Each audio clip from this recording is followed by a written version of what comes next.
Welcome to Stimulate Conversations, a sexual wellness business discussions podcast that supports the vast range of professionals supporting consumers from a business perspective within the sexual wellness space.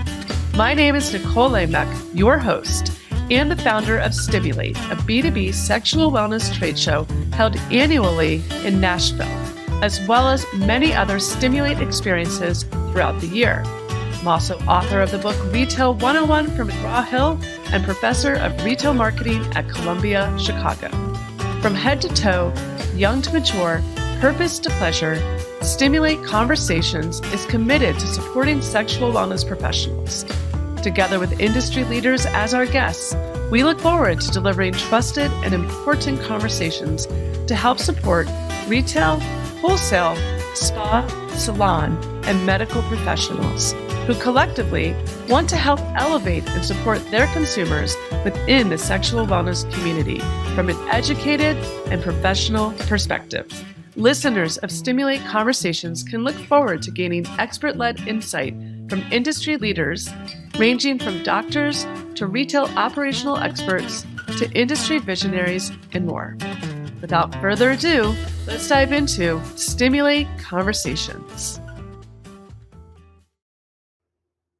Welcome to another edition of Stimulate Conversations, where I am so excited to welcome Dr. Michelle Wolford, a naturopathic doctor. In 2010, Dr. Wolford opened her own practice and has since been supporting men, women, and children in their head-to-toe health needs, including sexual wellness. And on that note, I want to go ahead and welcome Michelle, Dr. Wolford, and have her give a brief snapshot of who she is, her professional experience, and then, of course, we will kickstart that conversation. Welcome, Dr. Wolford. Hi, thank you for having me. Yeah, so excited you're here. So, a naturopathic doctor, if you could, tell us, please, what exactly that is, who you are, and how you got to where you are today. Absolutely. So a lot of people ask this question, what is a naturopathic doctor? We have full medical school training, but integrated into that training is alternative ways of viewing and healing the body. So we can still run all the labs, do all the imaging. We generally spend a lot more time with patients just because a lot of naturopathic doctors choose not to be involved with insurance so that they have a little bit more freedom and flexibility to really engage in what's happening in a patient's life, both mind, body, and spirit.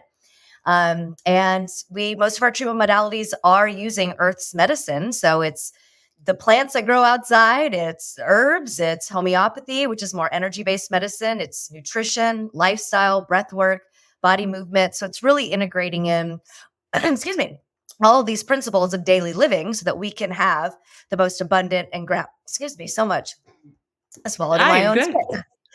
So just to really ground in and use Earth's medicine to help us feel centered and whole in alignment with our true passion, our purpose, and of course, be in physical alignment. Yeah, I love that. I mean, what a unique space. And it really isn't unique because I feel like I say this with like a broad spectrum, like we're all born into mind, body, and spirit. So I say it's not so unique. We are all actually a part of that, right? Mind, body, spirit. But It's more unique to be a doctor like yourself, where you don't necessarily lean into pharmacy and you don't necessarily lean into what might traditionally be expected from a medical perspective. So I'm super excited to hear what you're going to share with us today. And I definitely want to narrow in within sexual wellness. I know you do a lot of great work for men, women, and children within that space. Absolutely. So let's start with women in this category. Stimulate defines sexual wellness as head to toe, young to mature, purpose to pleasure. And with that, purpose and pleasure are both a huge part of that, as are every single generation. I'm a mom of 4 and I have a 15-year-old and I have a 19-year-old and 2 19-year-olds actually, and a 14-year-old. So there's a lot going on in teenage hormones, right? And there's a lot going on in just the general development as a sexual based person. So what's that look like when we narrow in on women specifically, beginning with menstruation to menopause? Like, how are you supporting women in your practice?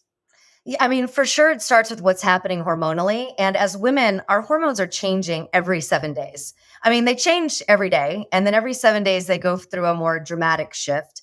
And then every 28 days, demonstrating itself by our menstrual cycle, it goes through the most dramatic shift. So making sure that your hormonal system, so we're not just talking sex hormones, but how that communicates to the thyroid gland, which regulates our metabolism. So that's toxic load out, nutrients in, and how it communicates to our stress glands. Those three organ systems must be working together. If they're not working together, if we're overstressed or our thyroid is not functioning optimally or our sex hormones are out of balance, which is a little bit more obvious because maybe we're not menstruating or it's really heavy or it's coming every 2 weeks. When those systems are not in balance, then we are dysregulated. And when we're dysregulated, then our sexual health is dysregulated. It could either be hypersexual or no sexuality in any form in between there. So for sure, the sex hormones are the most important. But I always like to tell people, and this goes for men, women, and kids, if your nervous system is dysregulated, your sexual health is dysregulated. If there's unresolved trauma, your sexual health is impacted. If your hormones are out of balance, there's definitely going to be a problem. If your nutrient load is depleted, your body will show it. And of course, then you've got your gut health, which affects your brain health. And so then how our brain functions can impact how we feel about ourselves, whether it's sexual or non-sexual, sexy, not sexy, or just feeling optimal, right? Feeling like I'm strong in my body to say yes. I'm strong in my body to say no. Yes, this feels good. Yes, I can climax. And even if we're not talking about sex and it's just about how we feel as women or how we feel as men, the defined feminine versus the defined masculine, all of those systems have to be able to communicate together. I mean, that is super important. And I've always understood that in my own perspective as that head to toe connectivity of sexual health, but you just unraveled it with so much more clarity because you had mentioned all the different touch points that need to work together. What happens if a woman, specifically at this point, we're talking about women right now, if a woman feels like she's not connected? I mean, what advice do you give someone? Because I have to imagine there's a lot of clarity that needs to be unraveled, if you will. Absolutely. Yeah. So there's physical connection and energetic connection. And if you don't feel physically connected to your body because something feels out of alignment, you've got some sign or symptom that's expressing itself, then running lab work is great so we can get a good baseline. Finding herbs that match whatever's happening so that you now have the raw material to shift you into alignment is key. And then when you pop over to the physical side, it's not only being the energetic side, it's not only being energetically connected to yourself, but now it's like, how are you energetically connecting to the people around you and your environment? And that's a very deep conversation that I think has so much value and gets missed in a lot of traditional medicine is being able to say, what is happening? Like, what are my thoughts? What are my feelings? What about myself and about the people I'm surrounding myself with and the environment in which I'm putting myself in? And that conversation has a lot of value to feeling more whole in who we are and how we want to engage with others. I love that in so many different ways. So you talk about herbs. So talk me through that. What does that look like? Like, what are some of the herbs that you're finding can benefit women in whatever needs they're having within this category? For sure. That's a great question. So I'll break it down into our youth and then kind of our 30s to 40s, and then Okay. we'll just say 50 plus, since you do young to old, if you will. um, so in our younger population, I would say it's things that are going to regulate the hormonal system. So I actually find things like B6 as a vitamin has a lot of value because it detoxifies the liver and it helps the body as a whole be able to say, yes, I need to start creating more progesterone, or maybe it needs more estrogen, or maybe I need more testosterone.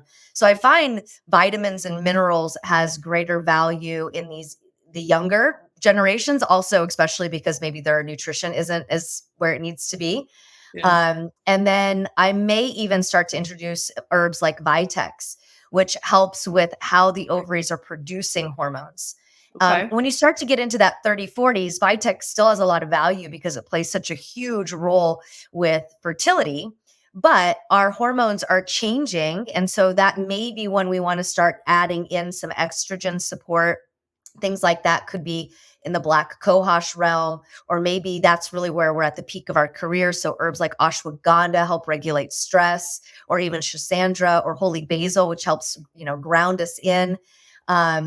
Of course, those vitamins and minerals are still important. But now I'm also looking at, okay, maybe you're at the peak of your fertility, right? It's really shining here in your 30s.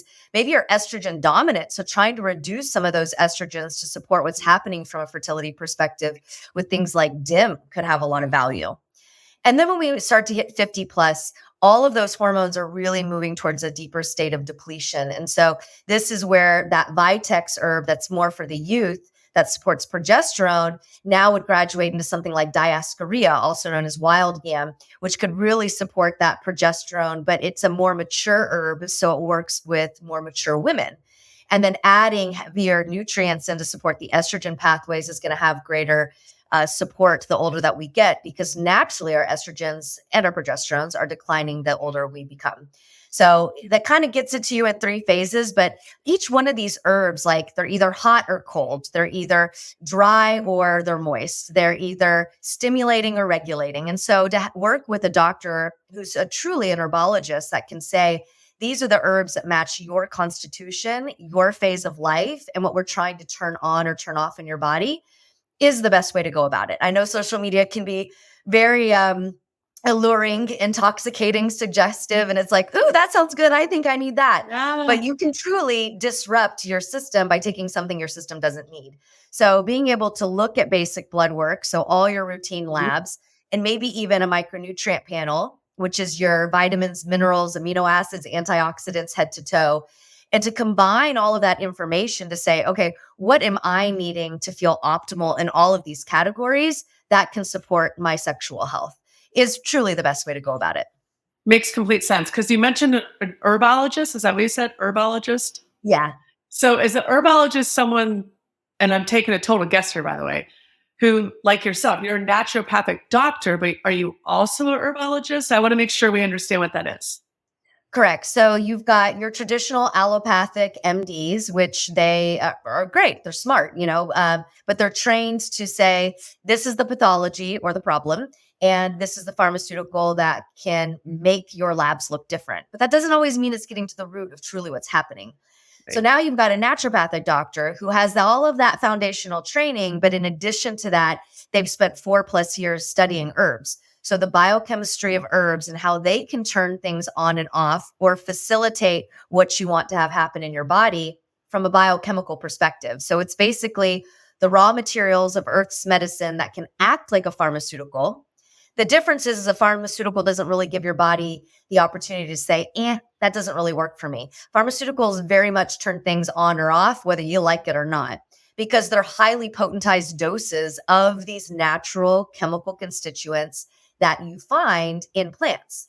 Now, when you work with plants, sometimes you could do low dose for more functional medicine things, small tweaks, or you could do high dose for things that need a major shift. So now it's more of that pharmaceutical dose, but it's still asking your body, it's still making a suggestion versus telling it what has to happen. And then just a plain old herbologist, some have medical school training, but some do not, right? Maybe they're just studying the biochemistry of the plant. So I'm kind of there in the middle from the standpoint that we have herbology training and we have medical school training, and it's mixed into this wonderful degree called naturopathic medicine. Yeah, it is. It's quite awesome, to be honest. Now, I am based in Colorado, and I know that in my own Google search, if you will, I've seen a few along the way, but not a lot. I don't think there's necessarily a lot of you guys and gals out there. Am I wrong to say that, or do you feel like there's quite a few of you? In comparison to MDs and DOs, I would say that there is much less, but there are a lot of naturopaths out there.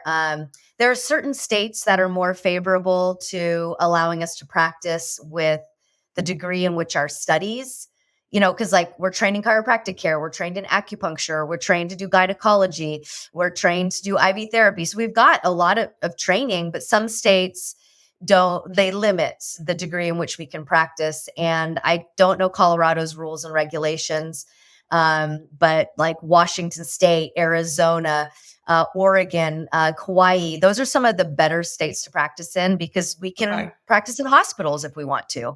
And we really don't have a lot of limiting factors to how we can, from a prescribing pharmaceutical perspective, we can prescribe pharmaceuticals.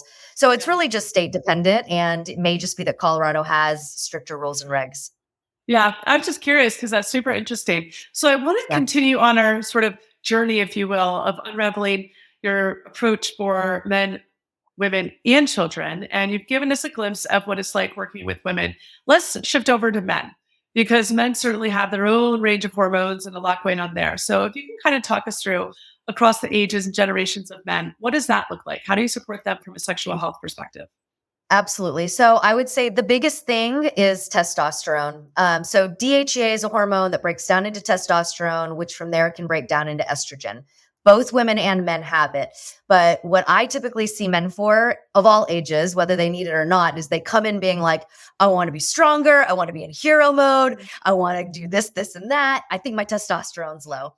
And maybe they think it's low because physically they're not building muscle the way they want to, or they don't feel like they have that energetic stamina when they're exercising or when they're working. Maybe they feel like their mind is a little bit foggy and not super sharp. Or maybe it is showing up from like a libido perspective, not only from like a sex drive and desire, but from a performance perspective. So, can we get an erection? Can we keep our erection? Is it easy to climax? Can I actually control when in which I climax, or do I find that I'm ejaculating prematurely, or I feel like I don't have a lot of control, or maybe they have a hard time being stimulated, or they're too easily stimulated. So I would say these are common questions, conversations that come up. I am seeing younger and younger men having erectile dysfunction. I think a lot of it is stress related. I think a lot of it is just what we have access to from a social media perspective, Yeah, um, and other forms of porn, if you will, of things like course. that. Yeah. Yeah. Yeah, and then people's hormonal systems just out of balance. I mean, what we eat impacts our hormones, and we have so many hormones in our food. So if you don't have a clean diet, these are endocrine disruptors. They're going to disrupt your hormones. And the number of vaccines that people get now in comparison to how it was 20 years ago, that disrupts our hormonal system. So, and then all the pharmaceuticals and the recreational drugs. I mean, the list unfortunately goes on and on. So I do a lot of detoxification with both men and women. But I Okay. would say from a male's perspective, the biggest focus is testosterone. And so really being able to discern, is this person a candidate for like testosterone injections, which I typically do not recommend. And I actually don't administer that.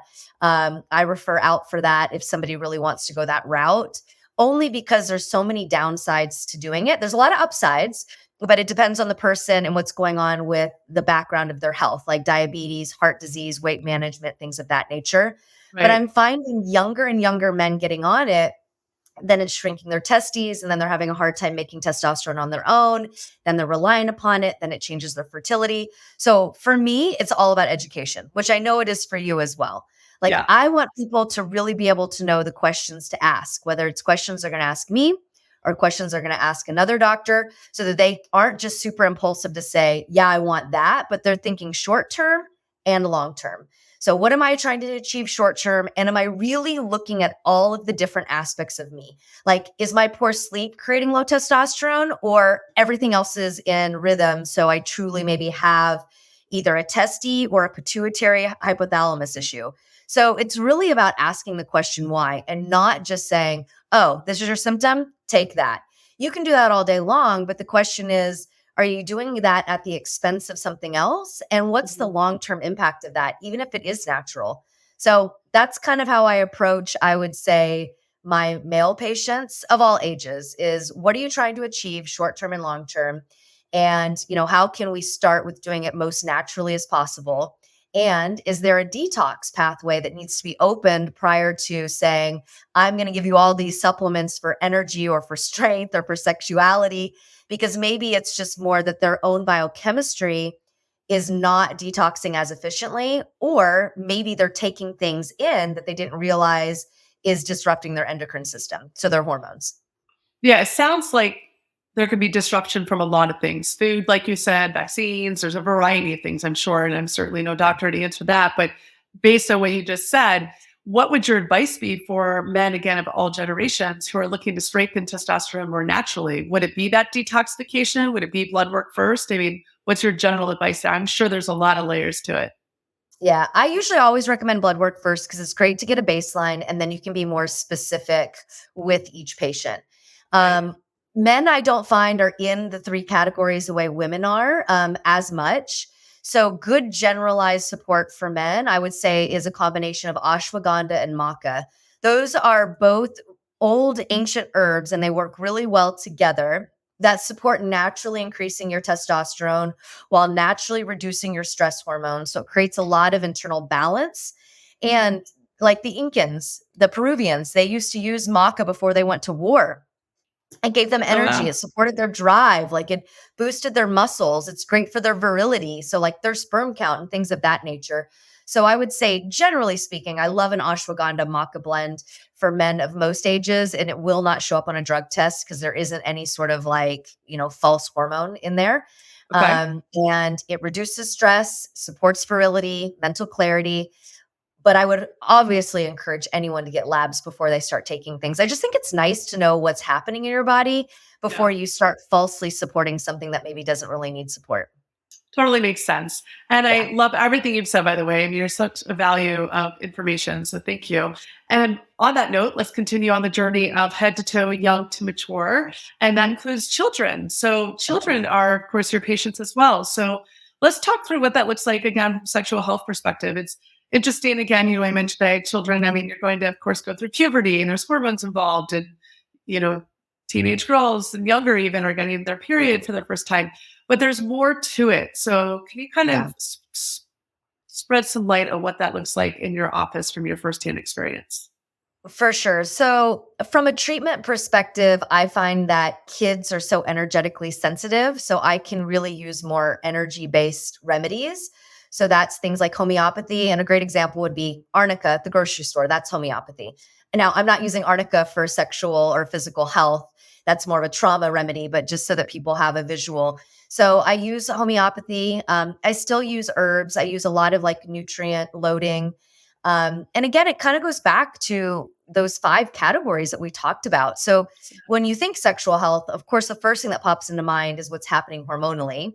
Yeah. But I would say the second thing that pops into mind is central nervous system regulation. So that's like how stressed your brain or your body may feel. And then the question is why? Is it because there's a trauma? Is it because you live in a household that's dysregulated? Is it because school or sports or the demands that you're under is dysregulating? All of that central nervous system dysregulation is going to impact how somebody's hormonal system starts to mature. And then on top of that, let's pull it on this side. The liver is the master organ that helps break down and detoxify the body, but it's also the master organ that helps break down our hormones so that they go where they belong in the body. So with kids, it's very much like, are you getting the proper nutrition? Are your organs of elimination for detoxification open? And then what's happening with your nervous system? Because if those 3 things are not in alignment, your hormonal system is going to have a very hard time kicking in when it's meant to kick in and maturing at the way it's meant to mature. Because kids are not meant to have acne. Kids are not meant to have these emotional mood swings. We've normalized it because a lot of people are dysregulated. They're not eating well, or they think they're eating well, but it's poor quality food, or they're not detoxifying appropriately, or they're exposed to so many toxic elements, food, water, air, perfumes, smelly lotions, what Yeah. we, clean our clothes with. So I know all of this can sound so overwhelming. And it's been so much information for both the men, the women, and the kids. But this is why there's value in seeing a professional. Is it's Oh, not yeah. meant for you to go home and biohack it all out and try to figure it out on your own. You'll wear yourself out. You're not going to know what to look for, and it'll just be a disaster. But these are the things that we are looking at. A kid comes in, and I'm like, what's going on with their nervous system?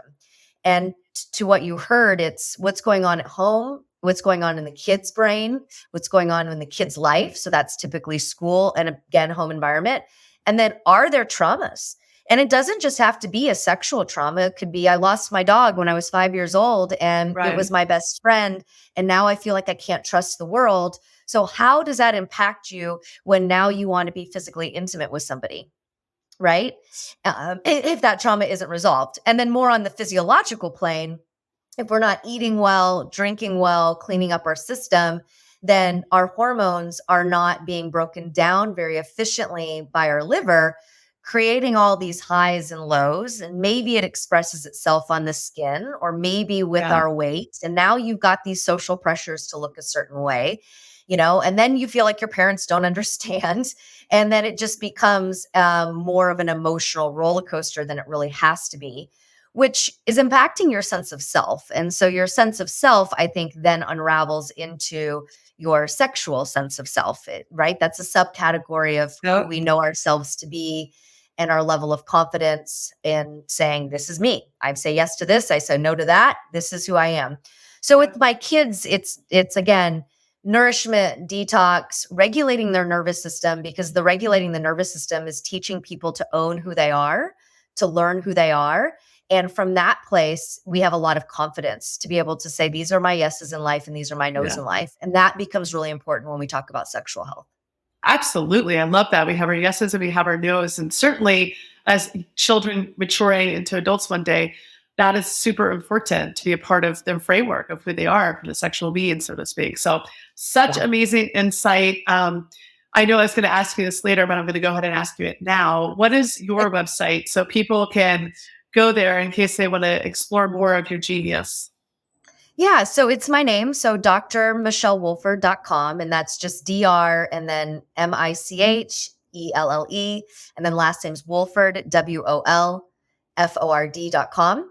And you can learn all about me. I practice very much like the sage and the scientist. So I bring in the spirituality with science, again, for all ages, on how we can understand our brain and our body and what it's trying to communicate to us. Yeah, that's so beautiful. I love it. So I'm going to switch gears because you are also an entrepreneur, which is, of course, many of our listeners are as well. So I want to talk to you about running your business, this amazing business that you have, and put on your entrepreneur hat if you don't mind. Absolutely. I, Any specific questions? Yeah, well, I mean, I would say that we all know that being an entrepreneur is wearing a lot of hats, and you've already just revealed so many of them, being a naturopathic doctor and or herbalist. I can't even say it now. All the different things that you've just revealed to us is amazing. But we also know that you are a very savvy businesswoman, and you've built this practice since 2010. You said, is that right? Yep, 2010. Yeah. So 14 years now. So that's amazing. Congratulations. Thank Um, you. what would you say as being an entrepreneur, specifically within the medical space in general, and even narrowing so much as into sexual health, has been one of the more rewarding experiences in that entrepreneurial role? One of the more rewarding experiences. I mean, I would say it's the freedom and flexibility to show up in my greatest capacity to serve patients the way that they deserve to be served. So I made a choice 14 years ago to not get involved in the insurance system. I write super bills so they can still submit it to insurance for reimbursement. But I really wanted to be able to create a platform where I wasn't shackled to somebody telling me, yes, no, right, wrong, use this code, don't use that code, 15 minutes only. I wanted to offer people a true experience to my greatest capacity. So, as you know, being an entrepreneur, wearing a lot of hats is fun, but it can also be really exhausting. So, Yeah. there's just a lot of management of knowing how to um, delineate tasks among my staff, just like who needs to be doing what so that I can keep me and my genius. Because as good as I turned out to be running a business, it's not really my passion. It's not my purpose. It is a platform that enables me to live out my passion and purpose. But I would say that that is what's most rewarding, is being able to really show up in a space where I authentically can serve my patients to my greatest capacity. I love that you also recognize what your strength, but also what your weakness is there, so to speak, too. Like you said, it's not necessarily your strength to run a business, but you do it well. But you also Yeah. know it is your platform to allow you to do what you really do well at. So with that, I like to refer to the blend of medical and retail as medtail. And you are also, whether you know it or not, you are a medtailer because you are selling ultimately herbs or various other things to your patients, which I think is fantastic because why, as a consumer myself or a patient, do I want to have to navigate that next path of purchase alone? I'd rather my doctor or whoever else, if I'm going to even get my hair cut and colored and leave a salon, if they're going to say, hey, this is what's going to work best, I want to buy it right there versus have to leave and go find it somewhere else. So talk us Correct. through what the med tail experience of your business looks like. Like, how are your patients also becoming customers?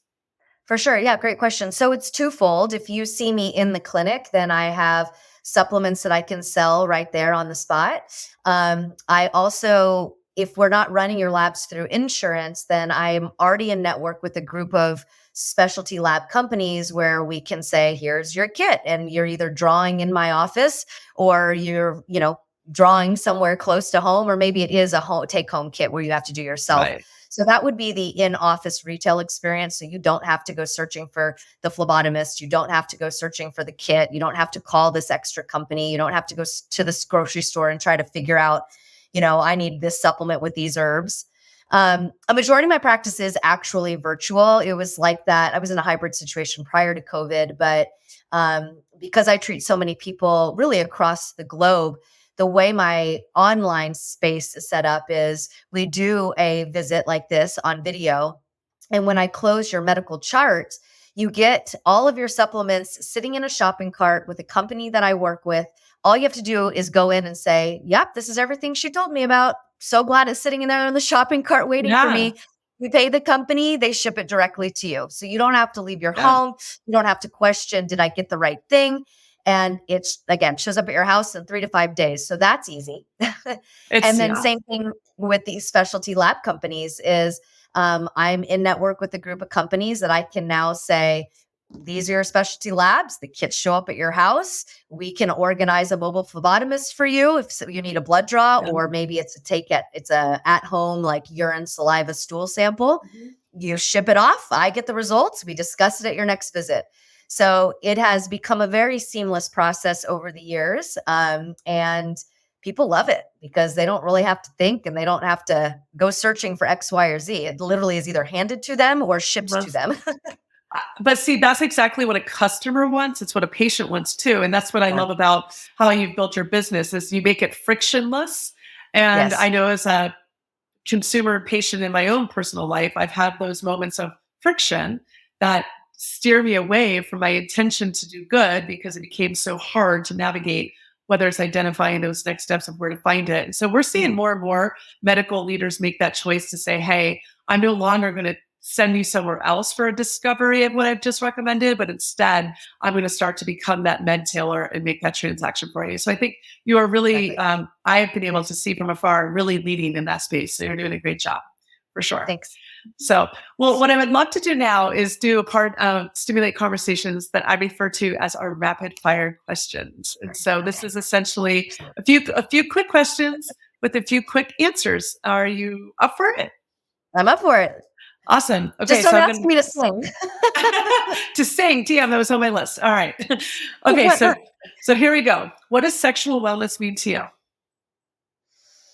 To be able to healthily use and express your body the way that feels in alignment with your passion, your purpose, your desires, and your truest sense of self. And how do you define good customer service? By meeting the customer's needs with respective boundaries, because you're not going to please everybody, and listening to what your customers are sharing with you. Feedback is important. Very important. I agree. And what keeps you personally inspired? Oh gosh, honestly, when I see people achieving what it is that they want to achieve in life, whether it's making that sports team, getting pregnant, like feeling connected to their partner, traveling, finally quitting the job that they hated, whatever it may be, Yeah. like I love the coaching aspect of what I do. And even if I didn't get to be the coach, but I see somebody really in alignment with who they are and what they want in a healthy way, I just love that. I love that too. And what keeps you professionally inspired? Oh, kind of the same answer. I would say watching people really like just expand into their greatest sense of self. And finally, what is the best piece of advice you have for business leaders? Create time for yourself because you only have so much to give. And a lot of business owners in human design, right? Gene key stuff are generators. So they go, go, go, and they don't know when to stop. And then it's too late. And then it's a very hard cleanup. So if you are giving a little bit to yourself every day, and not just a little, but really understanding what the true balance for you is in regards to self-care versus business creation and giving to others, it's going to be sustainable. And you'll make cleaner, clearer, better decisions. You won't get yourself in the mess that we can all get ourselves in. Overwork sometimes can be, just like you said, a mess. So such fantastic insight that you shared throughout this entire conversation. Thank you so much. On behalf of the entire Stimulate team and myself, we appreciate you being here, and we appreciate your wisdom. And we hope to continue this in Nashville at the Stimulate show in August 5th and 6th, where hopefully you will be joining us. So thank you so much for being a part of the Stimulate Conversations discussion today.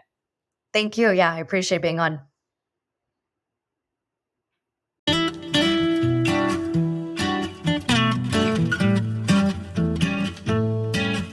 Stimulate Conversations offers year-round ways to stay in touch between our podcasts, including a private Facebook community for ongoing and more in-depth discussions, which you can find via Facebook at the group name Stimulate, Sexual Wellness Business Discussions. You can also stay connected via Instagram at the handle Stimulate the Show. And you're welcome to email us at stimulate@retailminded.com. I'm Nicole Leinbach, founder of Stimulate and your host. And together with the entire Stimulate team, we look forward to continued discussions that will, you guessed it, keep you stimulated on the business of sexual wellness. Till next time, stay stimulated.